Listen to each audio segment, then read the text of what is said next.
Hello students, class ninth में आपका स्वागत है। क्लास नाइन्थ का chapter 2 the sound of music, इसका पार्ट 3 लाया हूँ मैं। मैंने आपको बताया था कि कैसे एवलिन ग्लैनी ने अपने जो उसका बहरापन था, अपने बहरेपन के कारण भी वो हटी नहीं अपनी लाइफ से। उनका जो पैशन था उसको उन्होंने पाया और अपनी लाइफ में पीछे कभी नहीं हटी, हमेशा आगे बढ़ती गई। बहुत सारे अवार्ड जीते। तो यहाँ तक मैं आपको पढ़ा चुका था कि कैसे उन्होंने अवार्ड जीते थे। इसके आगे से देखिए, and for all this Evelyn won't accept any hint of heroic achievement. And for all this, और इन सब के लिए Evelyn won't accept any hint, कि एक्सेप्ट एवलिन जो है वो, आप देखिए पहले हेरोइक अचीवमेंट समझिए। हेरोइक अचीवमेंट मीन्स होता है वीरांगनीय उपलब्धि। ओके, ये हीरो से बना हुआ वर्ड है। हेरोइक अचीवमेंट मीन्स वीरांगनी। देखिए वीरांगना थी। देखिए योद्धा कौन होता है? जो मेल होता है उसको योद्धा बोला जाता है, लेकिन जो फीमेल होती है उनके लिए हम वीरांगना वर्ड का यूज़ करते हैं हिंदी में। इंग्लिश में आप अमेजन वर्ड का यूज़ कर सकते हैं। तो एवलिन जो है उन्होंने वीरांगनी उपलब्धि का कोई भी संकेत स्वीकार नहीं किया। जो एवलिन थी, देखिए वांट जो होता है वो होता है विल नॉट। क्या होता है बेटा? Will not. जो वांट होता है वो होता है विल नॉट। इसी का ही शॉर्ट है, विल नॉट का शॉर्ट होता है वांट। कि एवलिन जो है वो वीरांगनी उपलब्धि का संकेत, कोई भी संकेत, एनी हिंट, कोई भी संकेत एक्सेप्ट नहीं करेंगी या नहीं किया उन्होंने। मतलब जो भी उन्हें अचीवमेंट मिल रही थी उसको, उसकी तरफ वो ध्यान नहीं दे रही थी, वो आगे बढ़ रही थी। वो क्या कहती थी? वो कहती थी कि इफ़ यू वर्क हार्ड, यदि तुम कठिन परिश्रम करो, and you know where are you going, और तुम जानो कि तुम कहाँ जा रहे हो, तो यू विल गेट देयर, तो तुम वहाँ पहुँच जाओगे। उनका यही कहना था कि अगर तुम कठिन परिश्रम करो और तुम्हें ये मालूम हो उस कठिन परिश्रम में कि तुम्हें जाना कहाँ है, तुम्हें किस लक्ष्य तक पहुँचना है, तो एक दिन तुम जरूर पहुँच जाओगे। And she got right to the top, और इस प्रकार जो है वो ऊंचाई पे पहुँच गई। The world most sought after multi percussionist with a mastery of some 1000 instrument and hectic international schedule. देखिए यहाँ से देखिएगा, यहाँ से उठाऊंगा मैं, यहाँ से नहीं, पूरा नहीं, अभी आऊँगा वापस। सम 1000 इंस्ट्रूमेंट, कुछ हजार उपकरण, और हैक्टिक इंटरनल शेड्यूल। और हैक्टिक मीन्स होता है बहुत बिजी, अत्यंत व्यस्त। इंटरनेशनल मीन्स अंतर्राष्ट्रीय, शेड्यूल मीन्स कार्यक्रम। ओके, यहाँ से था the words most sought after multi percussionist. देखिए सॉट मीन्स होता है आपका मांगना या मांग। मल्टी परकशनिस्ट, देखिए परकशनिस्ट मैंने वर्ड बताया था जो तबला वादक होता है या बहुत सारे यंत्र एक साथ बजा लेता है, जाइलोफोन और बहुत सारी चीज़ें, उनको बोलते हैं। तो ये परकशनिस्ट थे, लेकिन मल्टी परकशनिस्ट थी, मतलब बहुत सारे उपकरण, इंस्ट्रूमेंट बजा लेती थी। मास्टरी आप जानते हैं, बहुत ज़्यादा किसी चीज़ में संलग्न होना, बहुत सारी नॉलेज होना। तो यहाँ से देखिए कुछ हजार उपकरण और अत्यंत व्यस्त अंतर्राष्ट्रीय कार्यक्रमों में महारत, मास्टरी मीन्स महारत हासिल करने वाली ये मल्टी परकशनिस्ट, यानी ये जो तबला वादक थी, उनका संसार में उनकी मांग बहुत अधिक बढ़ गई। ये जो हजारों इंस्ट्रूमेंट में जो काबिल थी और ये मतलब काफ़ी ज़्यादा इंस्ट्रूमेंट बजा लेती थी, और साथ ही जो है सभी जगह दूर दूर जा के गाना जहाँ दूर दूर जाके ये जो है वो अपने इंस्ट्रूमेंट का यूज़ भी करती थी, दिखाती थी मैं ज़ाइलोफ़ोन कैसे बजा लेती हूँ, मैं ड्रम कैसे बजा लेती हूँ, तो हर एक चीज़ दिखाती थी। तो काफ़ी ज़्यादा बिज़ी हो गई थी, जाहिर सी बात है। तो इनकी मांग जो है शॉर्ट जो है वो बहुत ज़्यादा बढ़ने लगी, काफ़ी ज़्यादा लोग इनकी डिमांड करने लगे, अरे यार इनको बुलाओ, ये काफ़ी अच्छा जो है इंस्ट्रूमेंट बजा लेती है। एक्चुअली इनका इंटरव्यू चल रहा है, क्योंकि ट्रू स्टोरी है मैंने बताया, तो ये अपने इंटरव्यू में बोल रही हैं सारी बातें। अब देखिए वो कहती हैं कि it is intriguing to watch Evelyn function so effortlessly without hearing. Intriguing में होता है रुचि, रुचिकर, ओके। इंट्रिग्यूइंग में होता है रुचिकर, मतलब जिस चीज़ में आपको जो चीज़ अच्छी लगे। वॉच मिस होता है देखना, एवलिन तो इन्हीं का नाम है, फंक्शन कार्यक्रम होता है। इफर्टलेसली मीन्स होता है बिना प्रयास करे, विदाउट हेयरिंग मतलब बिना सुने। It is intriguing to watch Evelyn function, कि एवलिन के फंक्शन को देखना बिना रुचि के। सो इफर्टलेसली विदाउट हेयरिंग, बिना सुने ही प्रयास करना। अब देखिए सारी बातें मैं एक एक करके बता रहा हूँ, अभी मैंने सारे वर्ड अलग अलग जो बताए हैं।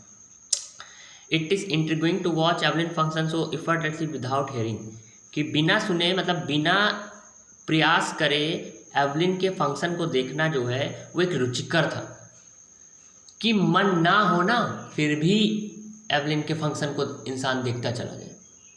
प्रयास नहीं करना पड़ता था उनके शो में बैठने के लिए कि अरे घंटों बैठो, बहुत अच्छा लगता था। In our 2 hour discussion she never missed a word, अपने 2 घंटे के डिस्कशन में उन्होंने एक भी वर्ड मिस नहीं किया। देखिए कौन सा डिस्कशन, इंटरव्यू चल रहा है, ओके। ये इतनी देर से जितने भी पूरा चैप्टर पढ़ाया है उसमें इंटरव्यू चल रहा था इनका। तो वो क्या कहती हैं, वो कहती हैं मैन विथ बसी बियर्ड गिव मी ट्रबल सी लॉव्ड, वो हंसती हैं, मतलब अपने इंटरव्यू के दौरान वो हंसती हैं। वो कहती हैं कि वो जो आदमी है विद बिजी बियर्ड, एक जंगली दाढ़ी के साथ, गिव मी ट्रबल, वो मुझे समस्या देता था।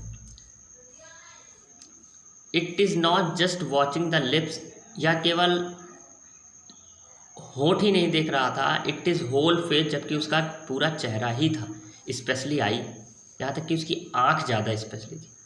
सी स्पीक्स, वह बोलती हैं फ्लॉलेसली, वो अपने इंटरव्यू में ये सारी बातें कर रही थी। सी स्पीक, वो बोलती हैं फ्लॉलेसली, बिना रुके, विद अ स्कॉटिक लिल्ट। स्कॉटिक वर्ड मैंने बताया था आपको, स्कॉटलैंड की होती है। स्कॉटिक लिल्ट, लिल्ट मीन्स होता है लहजा, तो वो बिना रुके स्कॉटिक लिल्ट में, मतलब एक स्कॉटिक लहजे में बोलती चली जाती है।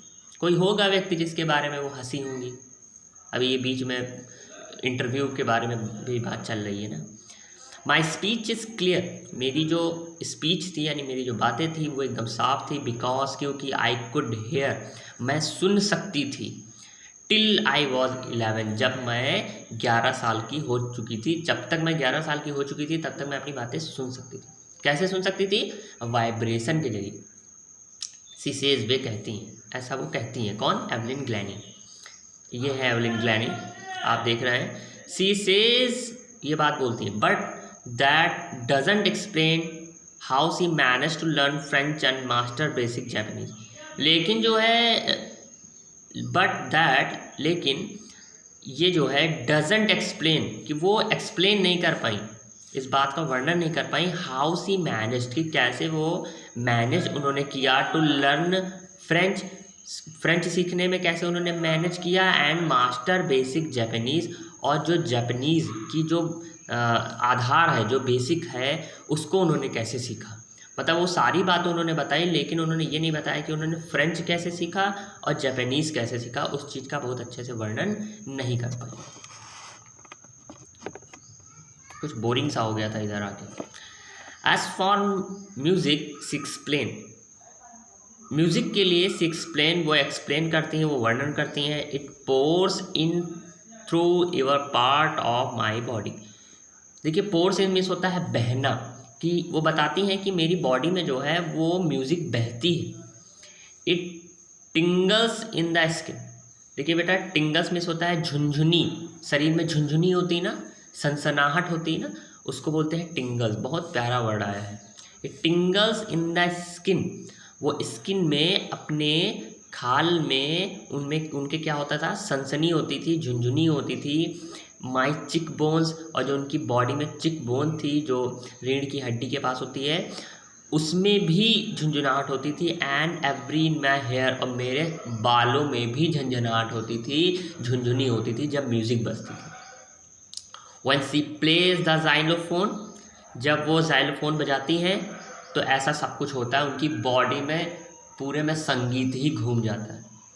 She can sense the sound passing up the stick into the finger tip, जब वो xylophone बजाती हैं तो उनको ऐसा लगता है कि उनकी उंगलियों के बीच में जो है वो साउंड गुजर रहा है, उनको ऐसा महसूस होता है, क्योंकि भाई सुन तो सकती नहीं थी ना।